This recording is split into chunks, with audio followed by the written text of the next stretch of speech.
Hey guys, it's Charlotte and welcome to Vlogmas day number 5, I think it is. And right now I am just having my lunch, which is a smoothie that I made, raspberry and a raw bagel with some avocado and buckwheat sprouts. So I'm just gonna eat this and open the 4th day of tea with you guys. And funny enough, today's video actually is going to be tea related, but not hot tea. We are going to be brewing kombucha. So you guys really liked, and I'm so glad you liked it, my pumpkin spice kombucha video. And you said you wanted me to do a video on how I brew my kombucha.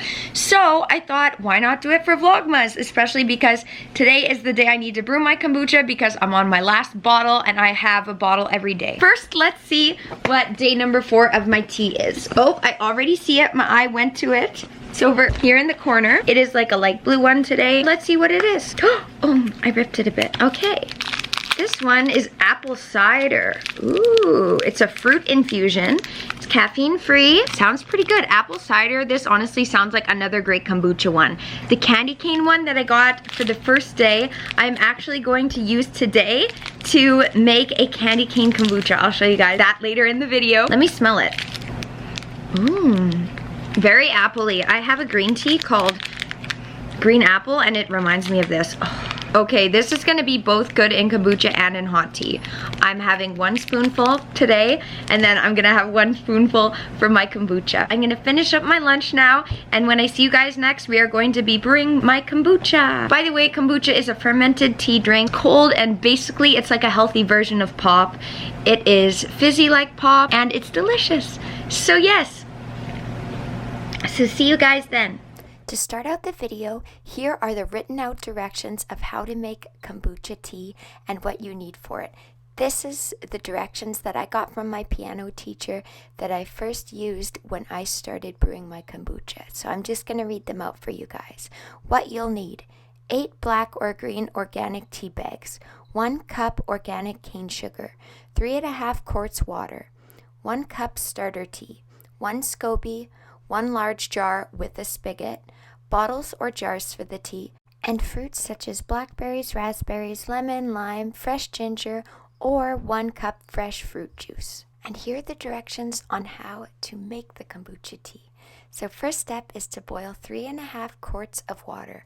Once the water has come to a rolling boil, remove from heat and add in the sugar. Stir until all the sugar is dissolved. Add the tea bags and let steep until the tea is completely cooled. When cooled, remove the tea bags and stir in 1 cup of starter tea. Pour this mixture into a large glass jar, such as a pickle jar. I say get one with a spigot though, and add the SCOBY. Cover the jar with a coffee filter and secure with an elastic band. Allow the mixture to stand 10 to 14 days in a dark room. When your tea has a dirty sock smell, that means it's ready to bottle. Don't worry, it doesn't taste like dirty sock. After the 10 to 14 days, sterilize the bottles or jars for the tea mixture. Then add your fruit or ginger to the empty bottles, approximately 6 blackberries, slice of peeled ginger, slice of lemon, but these are just ideas. You can experiment with whatever fruit you like, and I'm going to show you guys my favorite combinations. Then next step is take the SCOBY out of the jar and put it in a covered dish and add approximately 1.5 cups of the tea mixture to the dish. Take the remaining fermented tea and fill the bottles to the start of the neck of the bottle. Wipe dry the rim of the bottles and seal. Allow the bottles to stand for 2 to 4 days before opening them and serving. Put the bottles in the fridge at least 1 day before using. Also, bottles can sometimes be under pressure, so open carefully. I've opened them before and it sprayed to the top of the ceiling, so if you leave it more than 2 to 4 days, open it outside or in the bathtub because it is going to explode like champagne. And just some extra tips are: make sure you always keep 1 to 2 cups of the fermented tea to add to your next batch of fresh tea. Never wash your hands with antibacterial soap, as this will kill the SCOBY and the fermentation process. Always use glass containers, not plastic. Your SCOBY, if it was healthy, will continue to make babies, which you can use or give away. Your SCOBY will last a long time, but not forever. If it turns black or starts to develop mold, it's time to toss it. A SCOBY is a great fertilizer for the garden. I personally just put mine in the compost, and what I do is I always just use the new SCOBY that grows on top, and I toss out the old one. This helps it not to ferment too fast too, and also not to get sour. Now I'm going to show you guys how I brew it in video form, so I hope this is helpful. So the first thing that you'll need is a 4-liter jar that has a spigot on it, and I just got mine from a hardware store. Another necessary component is this weird mushroom looking thing, which is called a SCOBY, and you can get it from a friend or you can buy it online dehydrated from someone who already makes their own kombucha, and also get at least 1 cup's worth of their previous tea that they're using. That tea is special and called this starter tea. So now it's time to add to the tea that you already have, and I have found the perfect amount to be 3 liters and 1 cup. It just fills it up perfectly. So measure the water and put it into like a large pot, as you can see here, and put it on the stove and heat it up until boiling, but don't let it boil for too long because then some of your water is going to evaporate.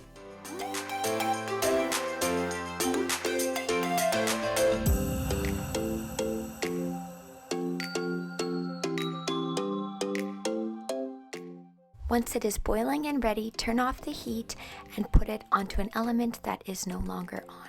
Then add in 1 cup of sugar. Make sure to use processed sugar, that's white sugar, or golden cane sugar, because if you use maple syrup or any kind of brown sugar or honey, it is not going to absorb properly and the SCOBY won't have anything to eat. So now add in your 8 bags of tea. I like to use half caffeinated tea and half uncaffeinated tea. You need to make sure to use tea, however, with tannins. So I found holy basil, red raspberry leaf, or here I'm using hibiscus. They have no caffeine, but they still help the tea ferment for the kombucha since they have the tannins. So just put them in there and mix it around a bit and then let it stand for about 3 hours or so until it is no longer boiling hot and instead it's more like room temperature. So yes, here I am just scooping out the tea bags, and then we're going to move on to the next step, which is pouring the tea into our jar that has the 1 cup of starter tea and our SCOBY.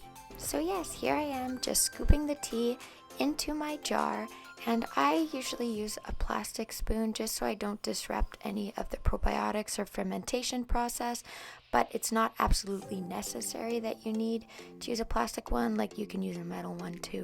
So yeah, just scoop her in there until it's all done. And once I've got the bulk of it out, I just like to try to pour it in there. I was so nervous that I was going to spill all over it, but I didn't this time.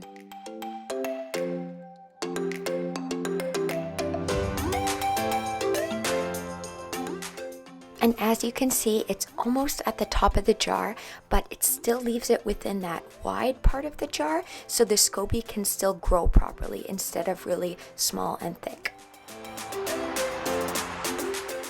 So now just put your jar of kombucha with the coffee filter over top of it, somewhere where it's out of the heat and out of the sunlight, and let it sit there for about 1 to 2 weeks. I usually leave mine about 6 to 7 days since it makes about 6 bottles of kombucha and I have a bottle every day. Once 1 to 2 weeks have passed, you can now get your jars and get all of your flavorings for your tea ready. I'm just showing you guys mine here. I really like root beer, rose petals, schizandra berries, this milk azuzang or whatever that tastes honestly like fuzzy peaches, and then also pink grapefruit tea. So here I'm grabbing half a teaspoon of the root beer blend and I'm going to put that into the bottles, and this is how I do it. This is the easiest way I found to put it in there so it doesn't spill all over the counter. I always make at least 2 of the root beers because it's my favorite, and I'll have link in description for where I get all of these teas. Then I put 1 teaspoon of rose petals and half teaspoon of schizandra berries in another bottle, so this is my 3rd bottle. Then I put the fuzzy peach, and then the pink grapefruit. Now you can take out your big kombucha jar and you can fill each bottle up to the neck of the bottle.